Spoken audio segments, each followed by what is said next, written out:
Walk with me through the cellar door. A storm is coming, Francis. A portal to a more skeptical world. Cellar Door Skeptics begins right now. Prepare for the revolution with your hosts, Christopher Tanner and Chris Hanna. Oh, welcome to Cellar Door Skeptics. This is episode 200. Tonight, I am doing a solo episode with a guest from a organization called More Than Addiction. His name is Jason Wickline, and I wanted to do a special episode with just him, kind of talking about the organization More Than Addiction, kind of his story behind how he became an addict, as well as what is in store for others that want to either help out and join the organization or other people that may be struggling.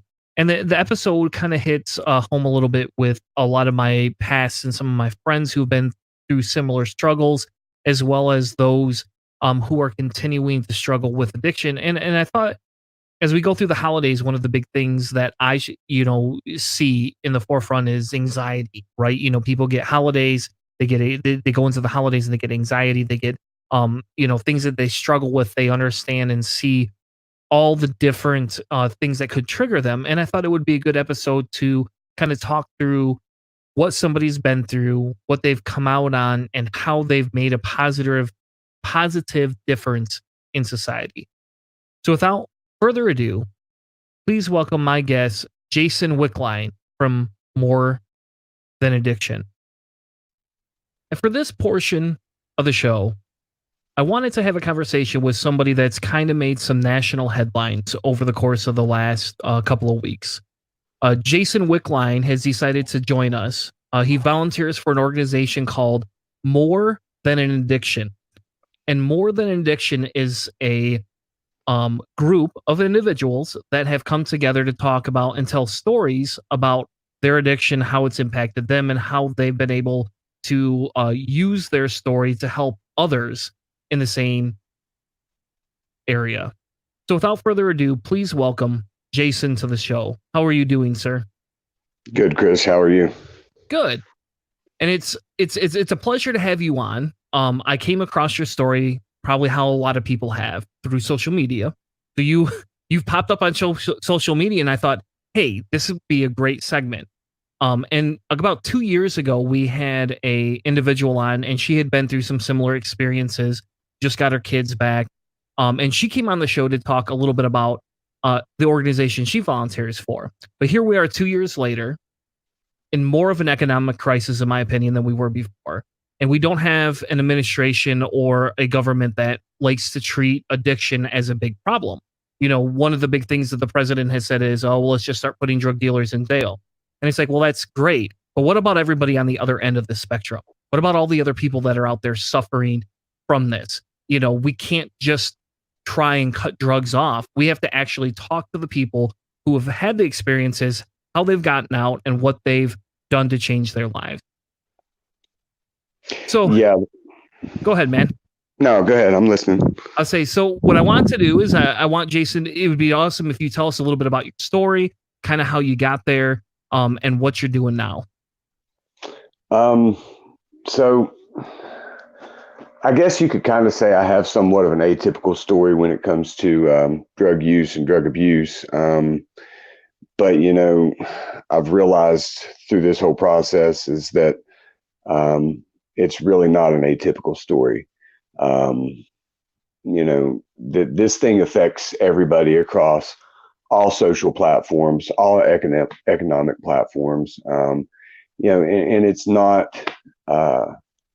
it's not an economic problem. It's not a geographic problem. It really boils down to it being a social problem. I started young, and at an early age, I really felt like I didn't quite fit in, no matter where I went or what I did.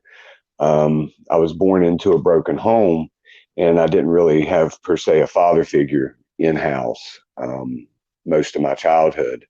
My mother did marry my stepfather, and while he tried to step in as basically a provider, he really wasn't much of a father figure per se.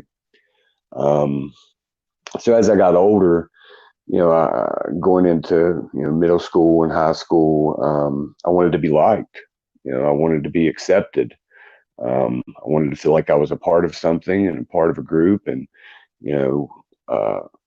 that people actually wanted me to be around.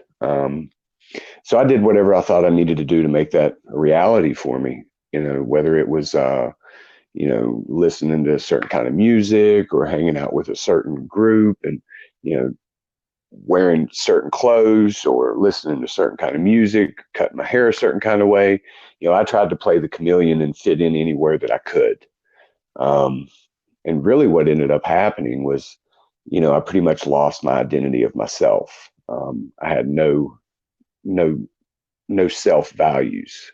And, I was trying to be who I thought everybody else wanted me to be.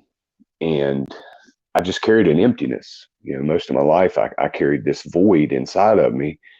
And, I tried to pour anything that I could into that void.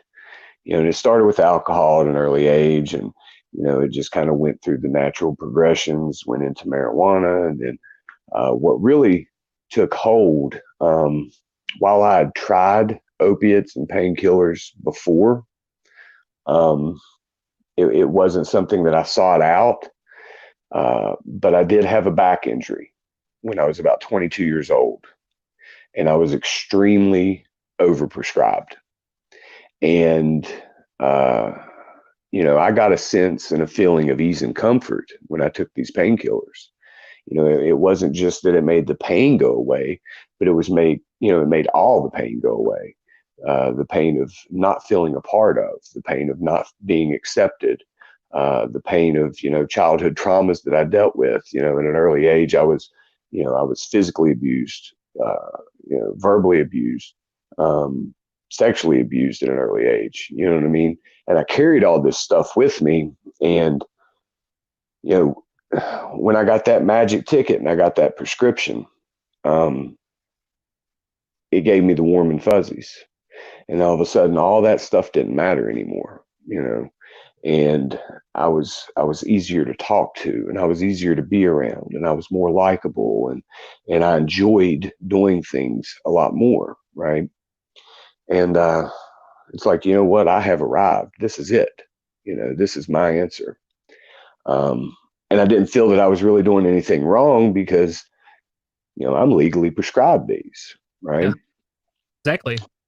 But before I knew it, that friend that I found in that prescription bottle turned into my worst enemy. Because now all of a sudden my body is physically dependent. And when I don't have them, I'm sick, and I don't feel like being a part of life. Right. I don't feel like being a part of society. I don't even want to get out of bed. I have no energy, and your body physically hurts. Like the worst kind of flu you've ever had in your life, right? Stomach cramps and going to the bathroom and hot and cold sweats and leg cramps. And, it's terrible. It's terrible. But then again, go ahead. Let's say, your story starts, again, everybody's different background, but a lot of it comes from overprescription, correct? Ease of access. You had Right. ease of access for something you thought was normal. Correct.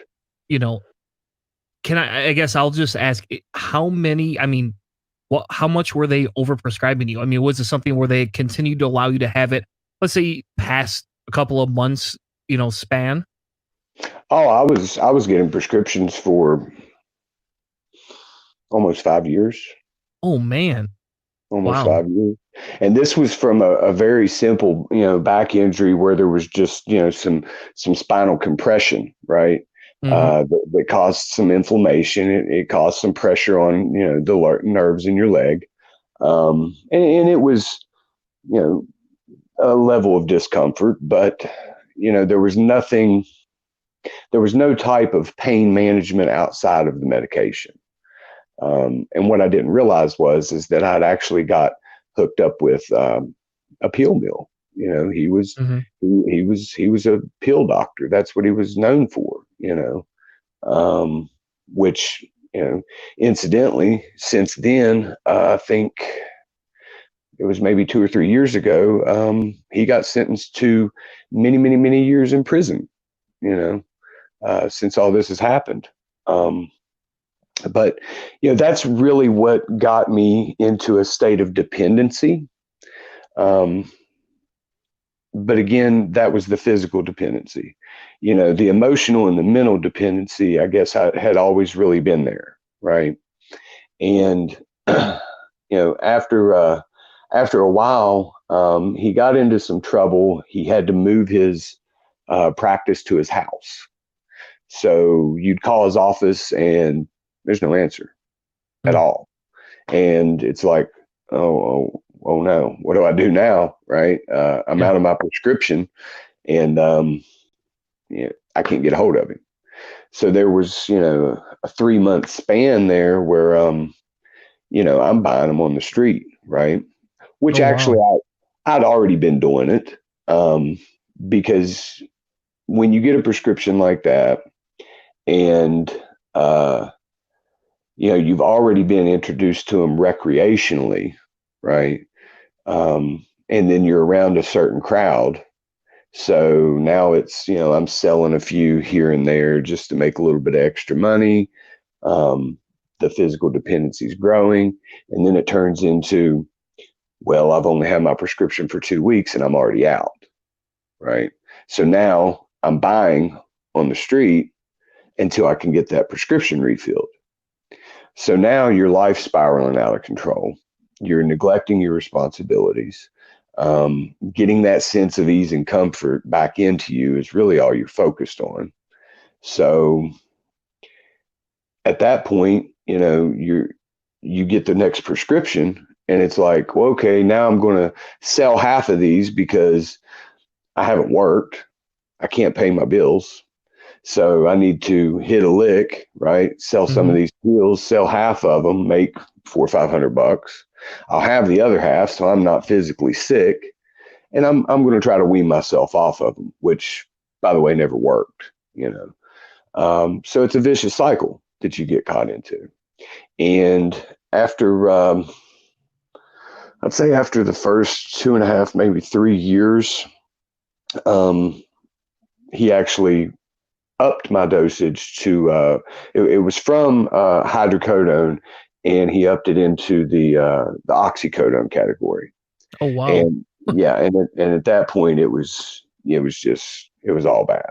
You know, it was about a year into that you know, through the lifestyle and through the people wanting and buying and selling and using, you know, somebody introduced me to the needle. And they're like, you've been, you know, eating these and snorting these, but, you know, you don't even realize how much of a buzz you could get, you know? And I'm like, okay, let's try that, you know? And that's a whole nother level of it. So you went straight from pills to the needle? You did? Because I know some people, I had a friend, and, you know, and this is kind of why this type of a segment is very touching to me, because I had a friend who's overdosed. Actually more than one, but one, you know, a little bit closer friend. And one of the things for him was that step in between, right? He had a step in between where he was getting it saying, hey, as long as I don't have to use a needle, I'm okay, right? I can control this. So did you go straight from the pill directly into the needle, or did you kind of ease into that? Well, I mean, there was really no step in between the pill to the needle. You know, I mean, you got the pill. You're either going to, you know, take it, snort it, or smoke it, which I tried and thought it was a complete waste because I didn't get high from it. You know, so I'm snorting them or eating them. You know, and it went straight from that to somebody that, was buying them from me, and he used them intravenously. Right. So he was like, well, if you've never tried it, you don't know what getting high is. And I'm like, okay, let's find out, So once that happened, it was all bad at that point. And, when you deliver something to your system that rapidly, it comes out of your system that aggressively, right? So your withdrawal symptoms and your sickness is so much stronger if your delivery system is through intravenous use, right? So it's like, okay, now what do I do? The Oxycontin, this is when the Oxycontin itself was still big. And it started to go away, and then there was an Opana phase, which then they started to go away, and got harder and more expensive to get. And at that point, like, cocaine was a lot cheaper. And I noticed that when I used cocaine, I didn't feel the withdrawal effects from opiates. So it's like, my addicted brain says it's a great idea to go to cocaine, because then you won't be body sick and you can kick the opiate habit by using cocaine. And yeah, that was a great idea. You're trading one demon for another. So, I went through the motions, from one to the other, back and forth. And before you know it, I'm just swimming in a sea of whatever you can give me to put in my body to get me out of this moment is what I'm going to do, and it's so, it's such a slow, seductive process that by the time you realize it's got you, it's too late. It's got you, right? You don't really realize it at the time when all this stuff is happening, Plus, your mindset is, I can quit. I can quit whenever I want to, Oh yeah. And that's just not the case, I just like doing it. Well, of course you like doing it. But something that I realize now at being in recovery is, why did I like doing it? Because there would be times when, I couldn't get any pills of any kind, any opiates or whatever, and I would try to, ease the pains by, drinking some alcohol, and just trying to sweat it out. And, after like 72 hours, opiates are pretty much out of your system. They're pretty much out of there, After 4 or 5 days, the withdrawal effects from it are basically gone. And there were times when I had to go a couple weeks, either through lack of money or lack of opportunity, that, I couldn't feed that addiction. Right. So you pose the question of, so now it's not physically in your body. You're not physically dependent upon it anymore. Why go back to it? Yeah. Right. Why go back to it? And I think that's a common question, that a lot of people who don't understand the process go through. Right. A lot. Again, I'll be honest. I've never done heroin. I have taken pills before. And I could understand the allure to that, right? Right. But I've quit them before, but that's not my vice. I have other vices. I mean, if you saw me, I'm 250 pounds. I obviously have other vices. And maybe eating an extra large pizza to yourself is probably not as bad as, for my body as some of the other things. But at some point it will kill me, Sure. But yeah, a lot of people, I think you're right. I think a lot of people don't see what that is, right? They don't, they have a hard time processing the two, even though in reality, everybody suffers from addiction to some sort of a standpoint. It's just, what does it get you and where does it, how bad does it go? And Right. if we accepted addiction as an actual, sickness and something Right. that we should be treating with people, I think society would be a lot more understanding of the process that, people go through. Right. Well, see, it goes back to, there's been an argument, since I've been involved with recovery and recovery programs and the process of healing from addiction is, people want to say that it's strictly a matter of choice. And, you chose to do the drugs, you deserve everything you're getting right now, and to an extent, I can appreciate that. And the reason I can appreciate it is because when someone gets sick from, say, diabetes, or, gets sick from,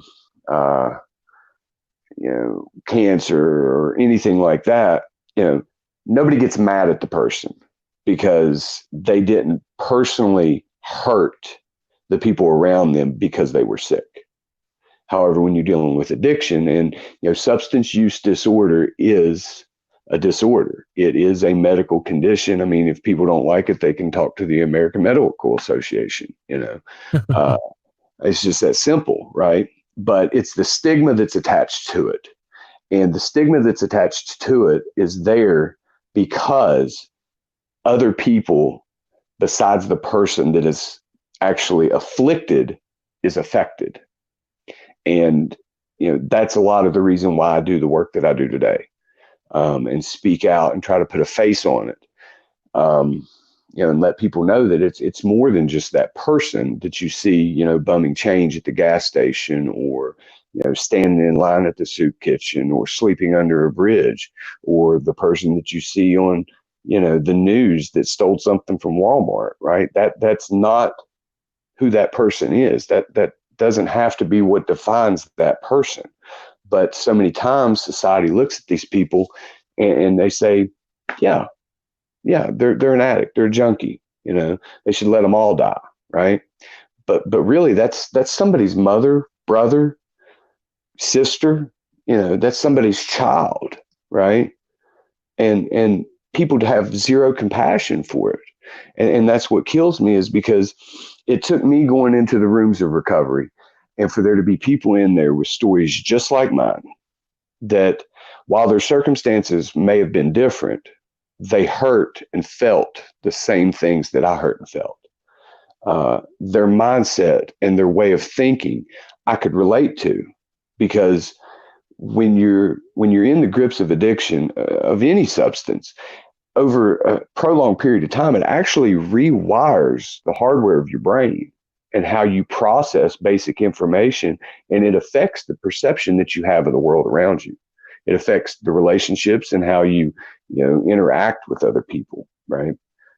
That's the effects that has physically on the brain.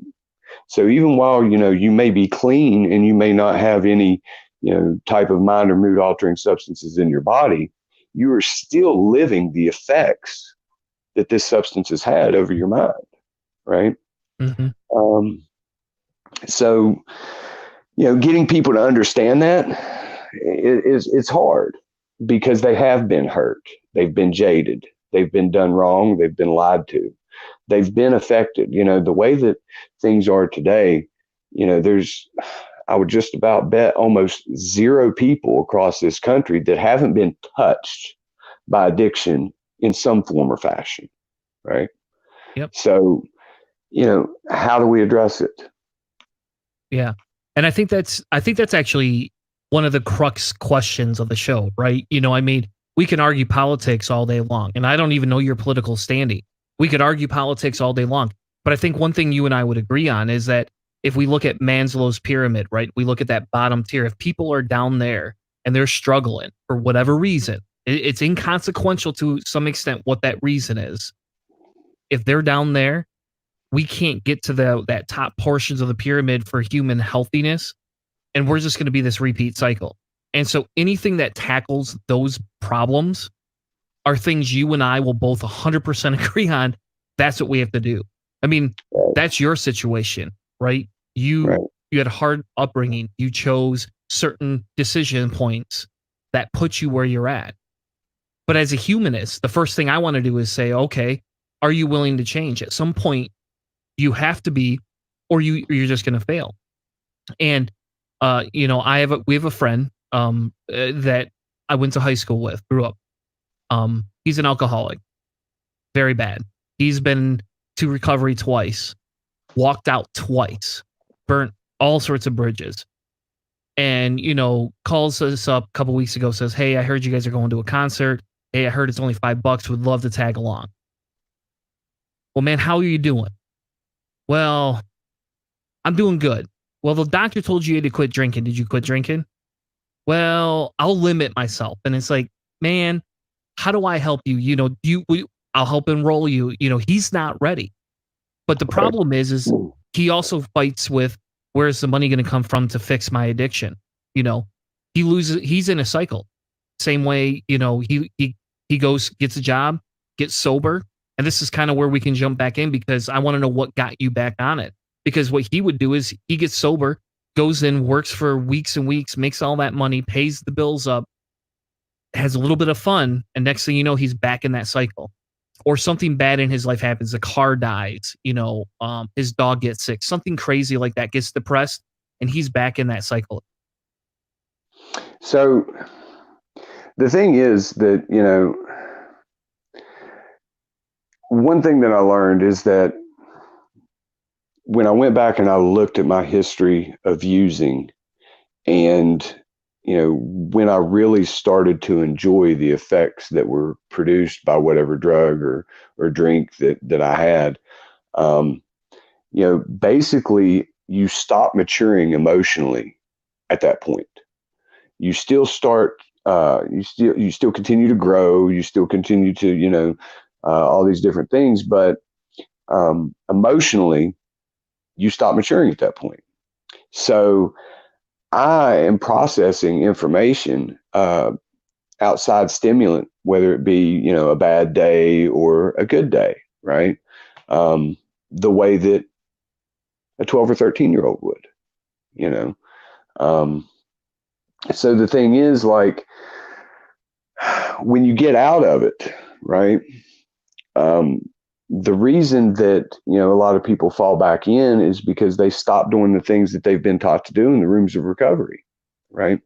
And I'm not saying that there's any cookie cutter fix to this. I've known people that's been in this many rehab centers, right? But the point is, as long as you're living and you're still going back and trying, there's enough willingness there to where, you're entertaining the thought that maybe something might spark inside of you and take root, right? Unfortunately, the cold truth of it is that, you can have the greatest recovery program in the world. You can have the best support group there is. You could have sponsors. You could have, everything working for you. But the one ingredient that you absolutely have to bring to the table is 100% willingness. If I'm not 100% willing to put every bit of effort that I can into my recovery, staying clean and sober and living a productive life, then I'm going to fail. It's just that simple. It's very black and white. You're either going to be clean and sober or you're not. And the thing is, most people that have lived in an addictive lifestyle, whether it be drugs, alcohol, or what have you, it's not that they didn't like the effects that the drugs or alcohol gave them. They loved it. They just didn't like the consequences that came along with it. They didn't like what it turned them into. I can't hold down a job. I can't support my kids, right? I can't be trusted. You know what I mean? Those are the consequences of living that lifestyle. And I mean, I'll just be honest. If there was a way that I could get high and still be a great, productive, loving, caring member of society, I'd do it. It's just that simple. But it doesn't work that way. It just doesn't, Now there's some people, they could have a couple glasses of wine with dinner, and like my sister, she'll drink, she could drink a couple glasses of wine with dinner and get this little sleepy, tipsy, out of control feeling. And she's like, oh, I'm sleepy. I want to go to bed. Right. And she's done. Now I could drink the same 2 glasses of wine, and then I'm going to drink 2 more. Then I'm going to go and I'm going to buy a bottle of liquor. And when that's gone, I'm going to find who's selling dope in the neighborhood. Because I'm wired different. That's just basically it. I'm completely wired different. Some people are more predisposed to this thing, I believe, than others. I just think that that's the case. Some people are more predisposed to, get diabetes than others, right? Me. Well, there's people in my family that, used to party hard, right? My mother is a true product of the 70s, you know what I mean? But, she's not a strung out, junkie today, right? At some point, some people are willing to put it down and some people aren't. And then sometimes people don't know how to. They just don't know how. So, And go ahead. oh, go ahead, finish. Sorry. But there's no way that I could have ever just put it down. I had to be put into a position of reasonableness, right? I had to lose everything, and I tell people that I mentor in recovery all the time is that when the pain of doing the same thing that you've always done is greater than the pain of change, then you'll decide to change.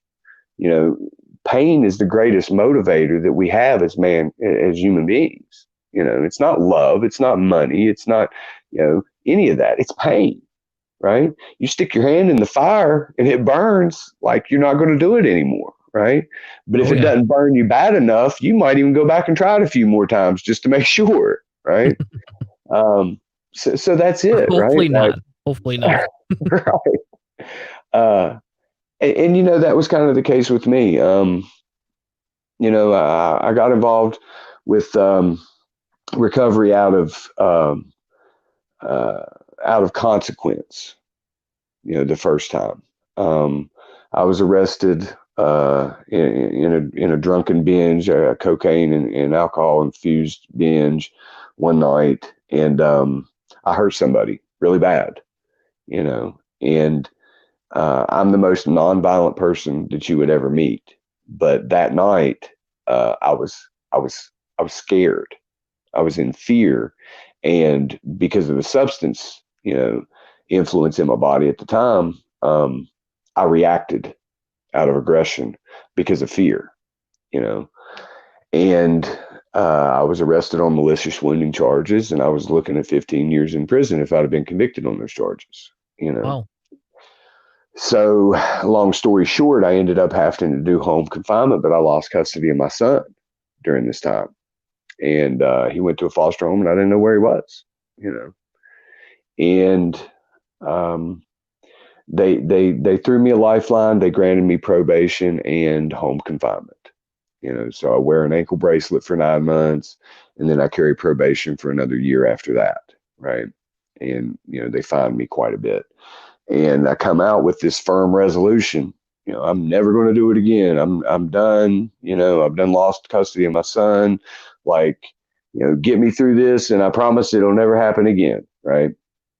And I got out and I jumped through every hoop possible and played the game with CPS. And I had to have, supervised visits behind a two-way mirror at the health department to see my own child, And I went through all that. And eventually I completed home confinement. They removed the ankle bracelet and I retained custody of my son. And, I had this set in my mind that, okay, it was the severe drinking and the coke that got me there that night. And, it almost put me in the penitentiary and almost, I lost my son for good. So, now that I'm out, I'm going to do things right. And here's the problem. When a person lives that kind of life for so long and they start burning bridges, then when they make attempts, be it even small attempts to try to change their life, they have already stacked the deck against them so much.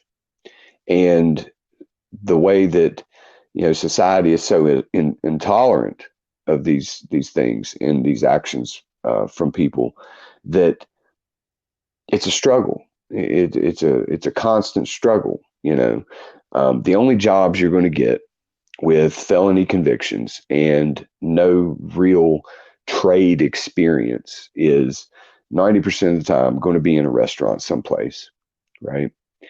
You're working in a restaurant, you're making minimum wage. You're not getting 40 hours a week because then you'd be a full-time employee.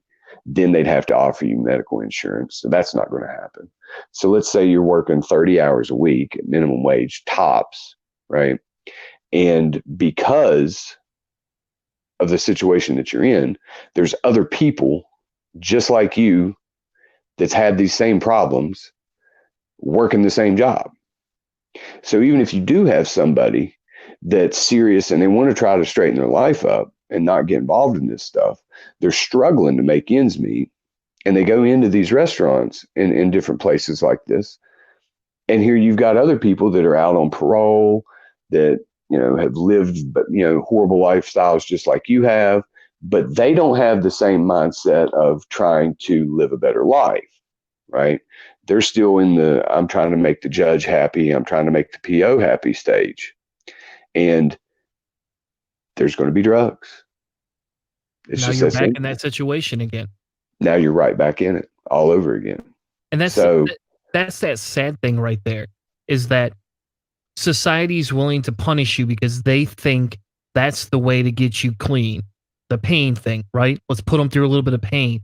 But they're not willing to come back behind and say, hey, how do we help this person not want to get burned again?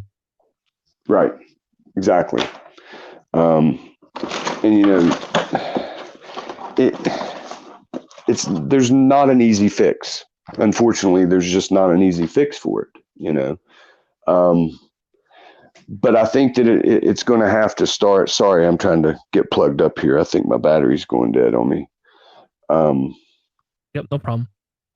Give me just 1 second here. Yeah. Well, and that's fine. I actually agree with you. And I think that's one of the big things here, Jason, is we talk about, as a society that we want to help fix these things, that we want to help do things different, that we want everybody to be able to cooperate and get along. And the problem becomes when we don't help those people out. And again, a good example is in Michigan. I don't know exactly where you're from, but in Michigan, they have like a felons recidification, program where you can sign up for this program. If you hit certain merits while you're doing your time, you're able to then essentially become part of the this program that will help place you. But the sad thing is even when they do help place you, what the worst is?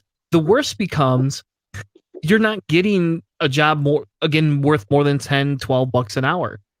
And, right. Like our company participates in that. The company I work for does that. We have some warehouse operations. We've actually participated in this. And I sat down with the guy when they brought him in, because people get real concerned, right? Oh my gosh, he's a felon. What did he do? And it's like, who cares? What's it your business? Did he do his time? Did he take care of what he is? What issue he had? And is he willing to work for the change?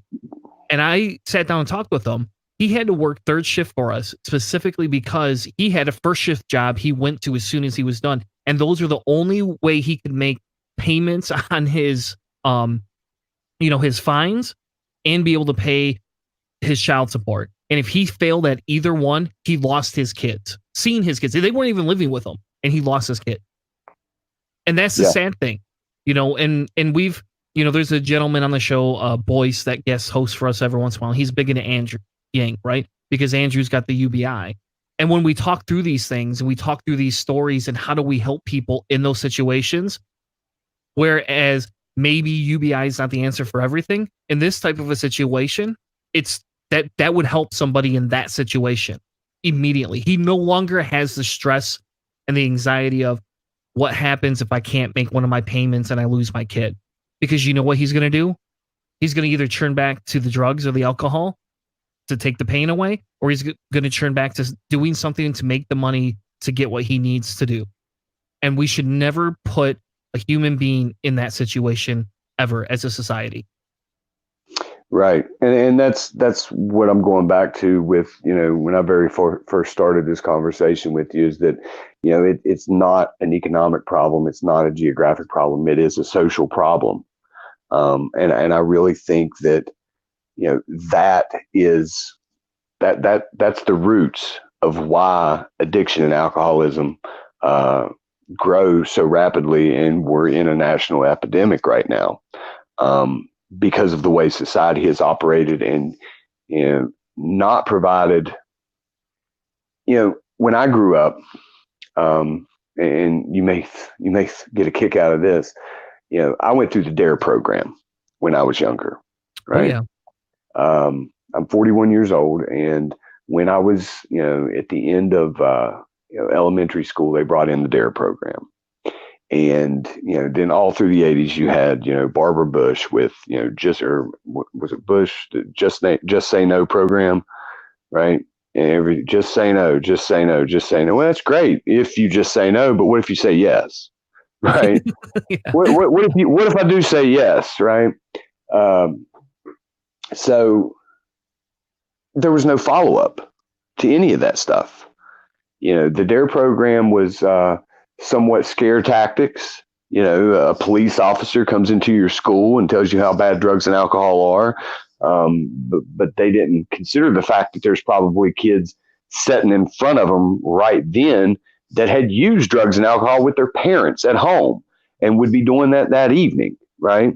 So to these kids right there, the police officer is the enemy, because they're growing up in an atmosphere where drugs and alcohol is normal, and the only support that they've ever known is their mother or their father, who is either an addict or an alcoholic, and they don't know any different, right? And then there's no follow up to the DARE program. There's just nothing. It's we go in, we give you a little bit of education, and drugs are bad. Just say no, and that's it, right?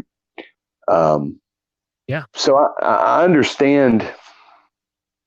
I understand the thought process behind why they thought that it was going to be impactful, but they did nothing to support it on the back end, right?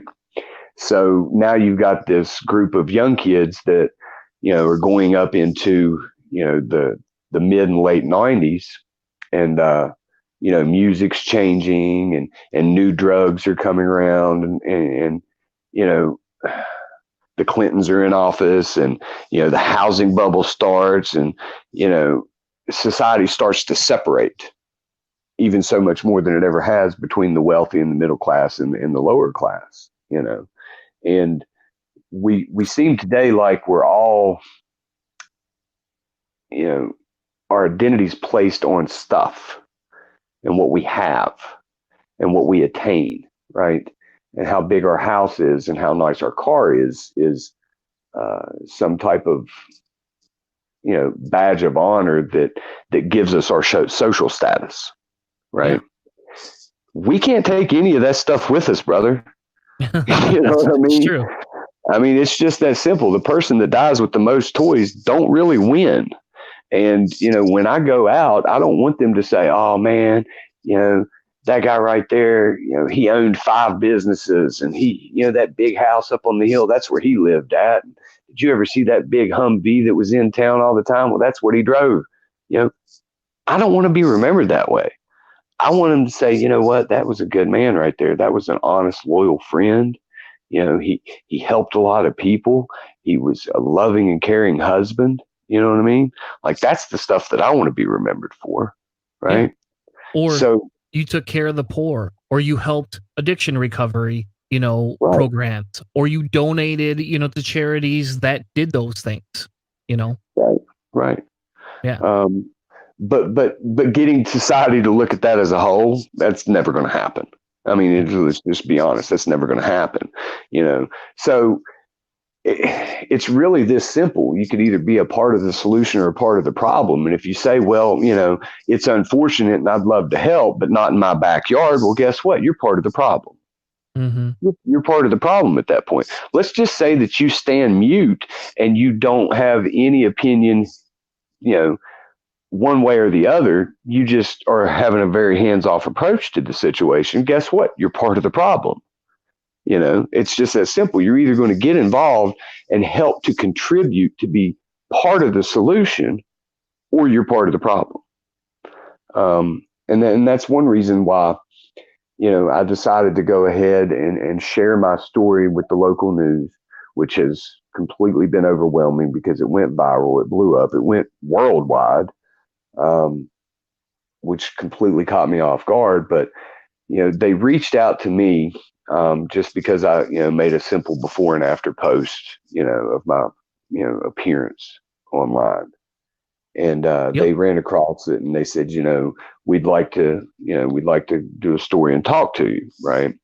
And I'm like, okay, let me get back to you, because I'm not sure if that's really the best choice for my sobriety at this point, So I had to seek some counsel and talk to some other strong people in recovery and get, some other opinions. And actually, I work with a sponsor. I work a 12-step program. It's what helps me every day. It's what keeps me grounded and keeps me sober. I really do believe that, along with the other things that I do. Right. And, then I thought about more than addiction and what our vision is, right?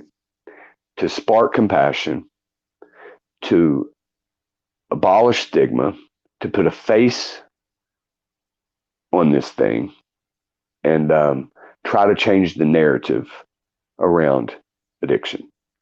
I thought about that vision, and it's like, you know what? If I don't share my story out of fear of backlash or fear of naysayers and mudslingers, and if I don't share my story because of those reasons right there, then guess what? I'm part of the problem. At that point, I would be part of the problem, and I would be going against everything that I try to do today. So if I have this opportunity to speak out and it does ignite hope and spark a little compassion and help somebody say, you know what, maybe there's something to what this guy's saying. Maybe I don't need to write my brother off as quickly as I have been. You know what I mean? Then it's worth it. It's worth any of the naysayers or any backlash or mudslinging that may come my way, because I'm not worried about that. I'm not focused on the problem today. I'm trying to focus on the solution, what I've known to work for me, and what works for me may not work for everybody.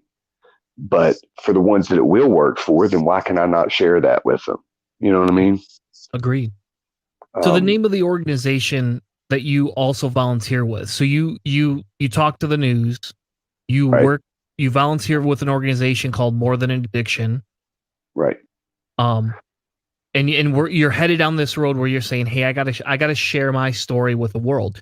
And I think if you look at the website, right, and it's kind of funny because a lot of people dismiss charities, they dismiss all these different things. And there's another story, basically about the semicolon. And if you remember, I don't know, maybe you never heard of this, but they had a thing called Project Semicolon. And I actually had the lady that started that on the show. And her thing was that she struggled with suicide and depression. So she got a semicolon to say, hey, that's not the end of my story. Right. But her whole idea is getting people to share their stories. What are their struggles? What got them through that? And for me, the big driving force behind wanting to do this show with you is to say, hey, I think this touches everybody's life. We're coming up on a holiday, right? And I don't know about you, but one of the most stressful things for me is the holiday. And whether that should be or not, it just is. Everybody's got different, beliefs. Everybody's got different politics. Your family is not always this confined little bubble, right? You also have to deal with the pressures of society to buy your kids thousands of dollars of stuff, right? Right. Not everybody's in that position. And like you said earlier, our income divide is so disparaging right now that it makes people, it brings up depression. And I'm not saying that these should be excuses to go use drugs or alcohol, right? No. Right. But I'm saying it's a reality of society. Yeah. And like you said, if you could touch, the one person, somebody struggling, you want to be a part of, getting people to humanize that part of life. Exactly. I mean, you're not on here advocating that we bring a Nazi, let's give every Nazi a hug. Let's not, let's let the people that want to beat their kids on here. You're saying, hold on, everybody's a human. How do we help fix them? Right. Exactly. And, the thing is, More Than Addiction, the organization, it was actually birthed out of grief. It was formed by 3 women who had actually lost someone very dear and close to them, by overdose. One of the women, actually, as of this morning, is my now fiance. Yeah. All right. That I did not know. Yeah. As of this morning, we're engaged. Congratulations, man. Thank you. I appreciate that. She's been a huge blessing and impact in my life. The thing is, the women that started the organization, they weren't addicts themselves, but they had been affected by addiction. And what they noticed was after their loved ones was gone, it was this tragic story of this horrible life that their loved ones lived, right? And oh, he broke into this place, or when he used to go down there and steal from his grandma, and this and this and this, right? But that's all you heard about. You didn't hear the good things about these people. All you hear was the tragedy and what a terrible life that they lived at the end, right? And they said, these people were so much more than just addiction to us, and that's where it birthed right there. More than addiction, right? And when I met Shanna, I actually met her at a recovery event. And, there was something about her compassion and the love that she carried in her heart that really, it opened me up to a whole nother side of this, right? Because up until that point, I'd done a lot of volunteer work with different sober programs and worked with other people in early recovery to try to mentor them and share some of my experience and how I dealt with, daily living. And that's kind of where I was at the time. And I could go into the rooms of recovery and I could relate to another addict or an alcoholic, right? And I could go in and share with people and say, I broke my family's heart. I stole from my mom. My brother's ashamed of me. I could say those things. And while I knew them to be true, hearing them from someone that has been affected but never lived the life, that was totally different from somebody from the outside. I could hear my mom cry and say, you hurt me so bad. Yeah, okay, I know, Mom, right? But when you hear somebody that you don't have that emotional connection to, and you hear the pain come out of them from dealing with a loved one that lived the life of addiction, it's different. It's just different. Mm-hmm. It's a different side to the same coin, right? So we just clicked, she opened me up to a whole nother side of this thing that, I wasn't really, as aware of as I am today. And we make a great team. We do, because we both bring, something different to the table when we work with people. And, I've dove in with both feet, man, just jumped right in there because, just the message of what More Than Addiction stands for is all encompassing. It's an all encompassing umbrella of, someone has been touched, right? And they've, the three founders have shared their stories on there. And I encourage anybody that, hears this or is interested, even if you've been touched by addiction, you have a story to tell. Just because you're not an addict or an alcoholic, you have a story to tell. And if, these people that have been in your life, the love that you carry for them, right? Even if you have someone that's still out there in active addiction, you're more than their addiction. And a lot of times people, loved ones, get just as emotionally and mentally sick as the addict does, right? Because they get addicted to wanting to fix them, right? Mm-hmm. And I've talked to mothers and fathers, all across the country that, their every waking moment is, where are they at? What can I do to help? How can I find them? Why is this my fault? Right. So you have a story to tell, and there's other people that are just like you that are dealing with the exact same things that you are. So if we can look at it, right, as a society, if we can come together and we can put a face on it, and we can look at it, we can share the emotion and the feelings, then all of a sudden it loses its power from controlling our lives quite as much, and it puts us on a common playing field, somewhere where we can all relate, we can all come together and say, you know what, let's spread some hope, right? Let's let people know that we're not giving up on them, and come together and try to make a difference together, because it takes a village. One person's not going to do it, Yeah, exactly. And that's, there you go. That's what drew me to this story. I like social media that it brought it to my attention, right? I'm happy you went on the news, you did these different things, because it brought it to my attention. I'd never heard of this organization before. And I think it's extremely important, because a lot of people do have family members that have been through addiction, and they're either still with us or no longer with us.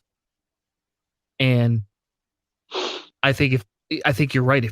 If we can't have the conversations because of the stigma in society, if we can't have the conversations because we're too afraid to touch to broach a touchy subject, we're not doing anybody a favor. I mean, you're not on here advocating that we open a recovery facility in every city. You're not advocating, these specific things. You're saying, hey, let's talk about it, because if we talk about it, what's going to happen? It's going to lead to us wanting to do something about it.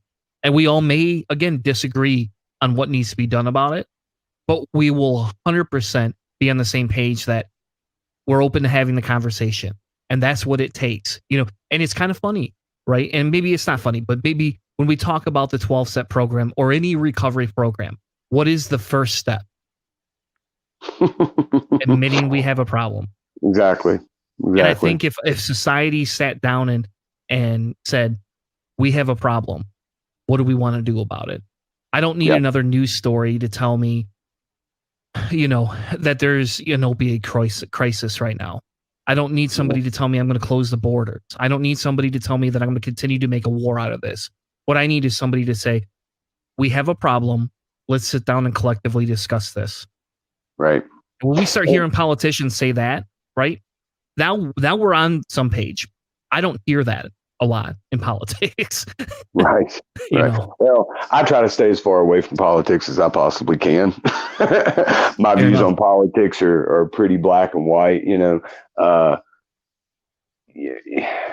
My girlfriend, she's more on fiance. I need to get used to saying that. She's more on the political side of things when it comes to addressing this issue.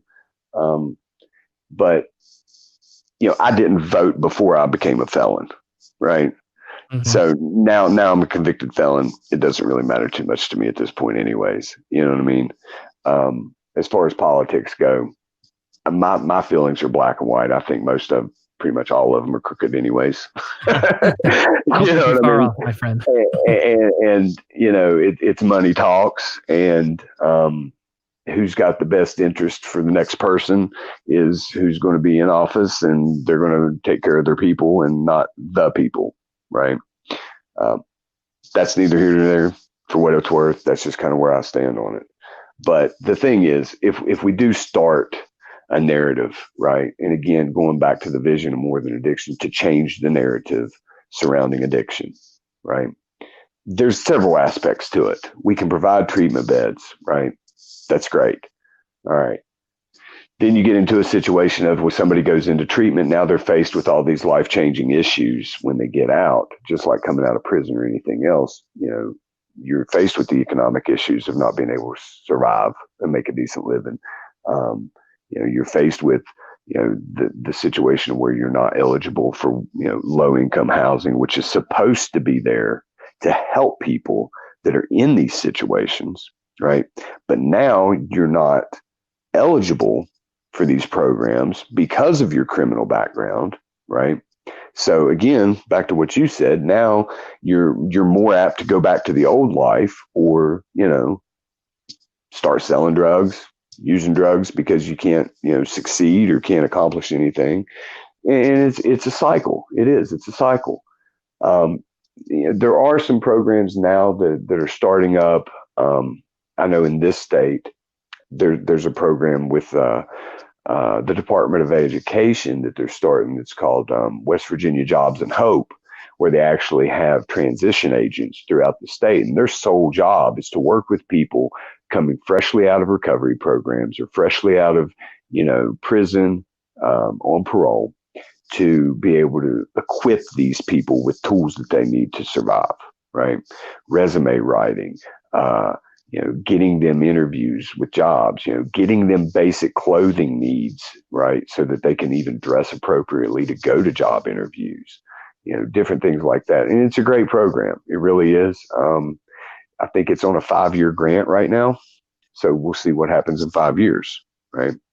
Mm-hmm. But, again, it goes back to me honestly believing that, it's a social problem. It is, because like you said, I'm not coming on here saying that we need to open up a treatment center and we need to, close the borders and we need to do all those things. The war on drugs, in my opinion, is a joke. It's a complete joke, right? There's always going to be drugs. There's always has been drugs, right?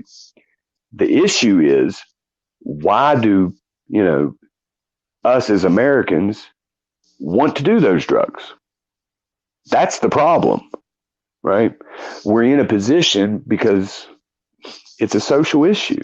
It's the way life and the economy and the moral breakdown of this country is right now that has people wanting to feel this emptiness, this need that they have inside of their body more than they ever have in history. And it's because of the way that everything is set up today. Like I just said, when people come out of prison, people come out of recovery programs, they've got the deck stacked against them already, right? So unless you come out of high school, right, and you go straight into college, and even at that point you get a degree, you're still not guaranteed that you're going to get into, a productive career, right? Mm-hmm. It's not a guarantee anymore. It used to be, you go to high school, you get your diploma, you go to college, you get out, you get a good job, right? Then you get you a nice little house with a white picket fence and a wife and a kid and a dog, and that's the American dream. It's a dream. And I think that's all that it is anymore, is a dream. It's not so much a reality as we once believed it was, because the way everything has changed and the actual moral code of this country has broken down so much, right? But again, these are just my opinions for whatever they were. I could be missing the mark completely.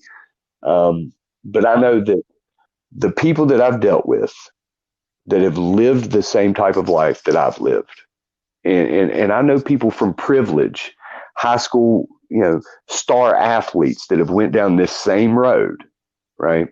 And it's all because they live with this sense of emptiness. That's why they get stuck in this lifestyle. And then once the body gets physically addicted and the mind gets rewired, it's a wrap. It's a wrap. Yeah, I would agree. So, well, thank you. I think I don't think you're far off the mark. And like I said, we are a political show. You're welcome to share your political opinions. I'm okay with that. But I think, for one episode, we get to take politics out as much as I can. And then that's a hard thing for me. Because, we're very wired into that. And right. Sometimes the only legal means of change is through politics, whether we agree or disagree with 80% of it. Right. But I think over the course of the last 5, 6, 7 years for me, I've shifted my politics towards what's going to do the least amount of harm, right? Yeah, if that's what we need to do. And how do we start localized movements to push this type of, ideology so that maybe it'll take 15 years, and maybe they'll end the war on drugs finally. And instead of investing the amount of money that they're spending, and here now I'm getting on a soapbox, but all the money they're spending on enforcement, and turn around and spend it on treating a disease. Yeah. Right. And I'm not even talking just the disease of addiction. I'm talking the disease in society that allows and helps people become unhappy enough that they turn to it. Because, while maybe you're a little bit more wired than I am, there's still some part of me that has addictive tendencies, Right. And I think it's sad that our society should be allowed to get that way when we have the resources as a first world country to help people. Right. I mean, for Christ's sake, we have the money to send people to war and they can come home, and we don't have the money to treat them. Right. I just, Yeah. I don't know. And that's the other thing. A lot of veterans suffer from addiction based on other things that they've been through. Right. And that's criminal. You can't have somebody that went and served to protect our country and not want to help them. Like that, to me, that's just utter idiocy of a country. I don't know. Yeah. But yeah, I agree. I digress. I agree. So, the way that I live my life today, man, is really, I try to stay grateful for the small things that I have today. That's that and helping other people are the two heaviest things that I think have weighed into my sobriety. My sponsors always told me that a grateful addict won't use, because when I get ungrateful, and I get very pessimistic about life and not satisfied with this circumstance or this situation, I'll be completely transparent. I make $12 an hour right now. I'm a single father, right? Single father, raising a 9-year-old child, paying bills, supporting a home, keeping an automobile legal, right? To be able to have transportation, to be able to survive. I don't live a glamour lifestyle by far. I feel blessed that I'm not doing without anything that I need. But I certainly don't, and probably never will have everything that I want. And that's okay. That's okay. Because my value today is in the lives and smiles of other people, right? Because if I can contribute something to help somebody else's life, even just a little bit, then that's purpose. And it doesn't have to be selfish and what's in it for me. And my life doesn't have to be, defined by what I own, or what status that I reach. Right. So I keep things real simple, man. And, when I go into the rooms of recovery and I work with people and I hear my story come out of them, and I see the same pain and desperation that I used to live in all over them, my heart hurts for that person, because I've been exactly where they're at. I know exactly what they're feeling. And I'm probably the most equipped person to be able to sit down with them and gain trust and develop a plan of action for that individual as to, okay, where do we go from here? Right. And that's what I do today. I stay involved more than addiction. We share real stories of real people to change the narrative, spark compassion, abolish the stigma. But even more so than that is, we go into schools. I talked about the DARE program. We actually go into schools and we show people, we show these students that this is a real thing, that it can happen to you, right? But it doesn't have to happen to you. And it's not scare tactics. It's not you're going to go to prison and you're going to rob your grandmother of the last penny that she has in her change purse. It's you're going to break hearts and you're going to live a hard life. And you don't have to do that. Right. And I try to relate to the students that, has the alcoholic mother or the addicted father at home. I try to share with them some of my characteristics, some of my, actions when I was using in hopes that maybe they can say, you know what, daddy does that. You know what, that sounds like my mom, right? So maybe it's a trust thing too. They get scared a little bit, right? But maybe I can ask them some questions that's going to help me. You know, I've had that happen. I've had kids come up to me afterwards and say, you know what, my sister, I think she's heading down a bad road, and they talk to me, and it's like, okay, well, talk to them, right? Talk to them. You know, take some friends with you to talk to them. Don't do it by yourself. You know what I mean? Try to give these kids a plan of action to where maybe they can help the situation, right? And like you said, harm reduction. You know, when I first went through a 12-step recovery program and went through a long-term treatment center, it was all abstinence, period, right? And that's what worked for me. But the longer I'm around this thing, I realize that's not going to work for everybody. And, you know, when you get into medically assisted treatment, a lot of people don't want to support that because they say you're just trading one for another. Well, I've seen that, but I've also seen some medically assisted treatment centers where they put a structure around it to where there are certain criteria and expectations of the patient, right? To where they're not just showing up at 5 a.m. to the methadone clinic and getting a dose of methadone and heading back out the door, right? They actually have a framework that they have to operate within, to where they have to come up with a game plan and they have to execute certain things, right, to still be involved in this program. And these programs actually do what the drug was designed to do, and start them and slowly taper them down as they develop an action plan, right? But then again, you've got some of them that are just cash cows, just as bad as the pill mills, which they are trading one for another, you know. But for me, it boils down to compassion, man. You know, go ahead. Yeah. Well, that's what I was going to say. It's about sharing the story, talking through the options. Sometimes there's only one way to test things out. And you're right, yeah. Well, you can turn it into a pill mill. That can happen. That's logic. The difference is what does society do? Let's not dismiss one avenue for the other. Let's figure out a way to get them honest so we can get 95% of them actually helping to make a change. And that's the real success here, you know. And I think it's kind of funny because what do a lot of people in society now want to do? You know, you mentioned you don't make a lot of money. You mentioned that people look down to you. You're a felon, you can't vote. The problem is you should be who we listen to.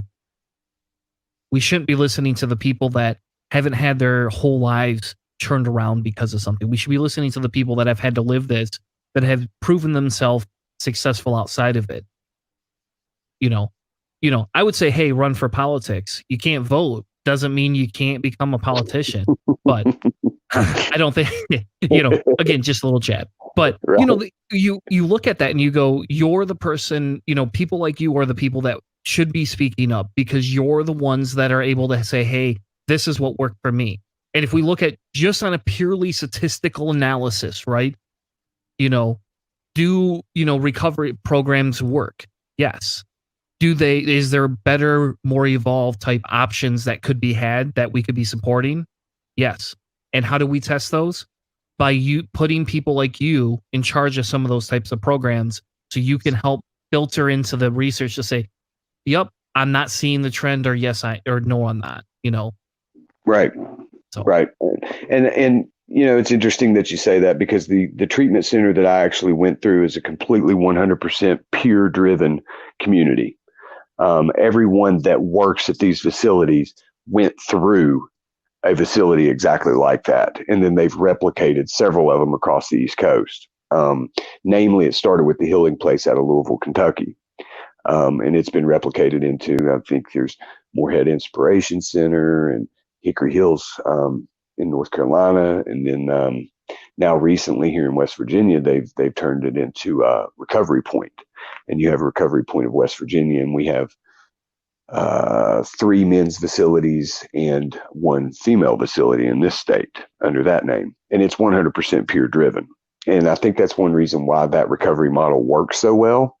And it works so well for the addict or the alcoholic, because again, it's all about being able to relate. But interestingly enough, I've found gaps in the system myself. Unfortunately, the way that a lot of these programs operate today is, it's all through grant funding, right? Mm. And in order to maintain grant dollars, you have to show certain retention rates within your program, right? So let's say that a person, they've been through long-term treatment, they've gotten out, they've acquired employment, they have a home, and they relapse, right? They relapse, and honestly, they don't need to go back into a 9 to 12 months rehab program, right? They need to kind of hit the reset button. They need to reevaluate, get refocused back into the recovery, and not lose everything that they've built up, right? If they make it back before they lose all those things, right? So what do you do with that, right? Why can't there be a standalone detox center? See, what I found is detox centers are always attached to something. They're attached to a hospital. They're attached to a long-term treatment center. They're always attached to something else, right? And then, yeah. So now those detox beds, their availability hinges upon what the intent of the patient is. If the patient just needs the detox, well, I don't know. We're full. We got a waiting list, right? But now you take a person and say, they want to stay for the whole program. Oh, well, this is awesome. We bring them in. We put them on paper, right? We do their paperwork as an intake. They stay for the whole program. Our retention rates go up. Mm-hmm. If I do an intake on somebody and I do 10 intakes on, 8 people that come for detox and leave, my grant funding is going to be affected at this point. You see what I mean? Oh yeah. So I don't have the answer. I'm meeting people every day that are more involved with this thing. And I want to put together something myself, do something new, something that brings people in, bring them to me. We dry them out for 7 to 10 days, right? We start introducing them over the next week into recovery principles, get their feet wet with, what recovery is about and what meetings and 12-step programs look like. The next week we get them moving around the facility. We give them some small responsibilities, let them feel like they actually have a purpose and being a part of, the operation of the building. And then at the end of this, it's all assessment. 100% assessment. Let me sit down and talk to you one-on-one, ask you questions. Have you been to recovery programs before? Where have you been? What's worked for you? What hasn't, right? What are your goals? And try to evaluate this person as an individual, just not another person in treatment. Find out what makes them tick as an addict and alcoholic, and have existing relationships with exterior programs, whether it be sober living or faith-based sober living, or 3-month or 6-month programs here, and here, and call them up and say, you know what, I've got a person that's coming out of their 30 days. This is what they've told me. Would you be interested in me sending them to you? And guess what? All those other programs, their retention rates now increase because I've evaluated them, right? Rather than we just take a bunch of people, stick them in a treatment program, hope it works for them. If they don't, then let them find their own way to the next one, right? So that's kind of a vision that's been on my heart. And I don't know if that's ever going to fall under the More Than Addiction name or not. I guess it's possible at this point. But we'll see. We'll see what happens, Yeah. Well, I think that's a good idea. And like I said, for me, the big thing is we need to listen more. And if by listening more means you volunteer, you work with More Than Addiction, and you get stories out, more people have to become receptive at some point. So thank you so much, Jason, for joining us tonight. We give you all the support in your recovery and your continued volunteer work with More Than Addiction. We put the link in the description as well at the bottom of the screen for www.morethanaddiction.org. And I'm sure if you reach out to them, they will put you in contact with anybody in the organization that would be more than happy to help you through, probably in more than one different way. So I'm sure it's not just all about, hey, give us a story, see ya, bye-bye. I'm sure there's other resources that they have if you are struggling or know somebody else that is struggling. Absolutely. Absolutely. Anybody that is impacted in any way, we deal with people with, American Suicide Prevention, and, we try to cover all bases all across the board. So if anybody's struggling, anybody's affected in any way, please don't hesitate to reach out. Go to our Facebook page if that's easier for you. Drop us a message, and somebody will definitely be in contact with you. Or for that matter, contact me personally. I will gladly use any resource I have to help anybody in need if possible. So awesome. Jason, thank you so much for joining Cellar Door Skeptics tonight and telling your story. Thank you.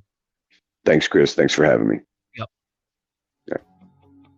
Oh, thank you all. This was an amazing show. Normally I don't do things without the co-host. Usually we kind of have a joint thing, but tonight I thought this segment was so important because there's a lot of people out there that are struggling, that have struggled, that are going through different addictive areas or have been through it. And I wanted to provide a resource for those who have been through that. And this episode really touched home for me because of personal struggles and because of the struggles that I've gone through with close friends of mine.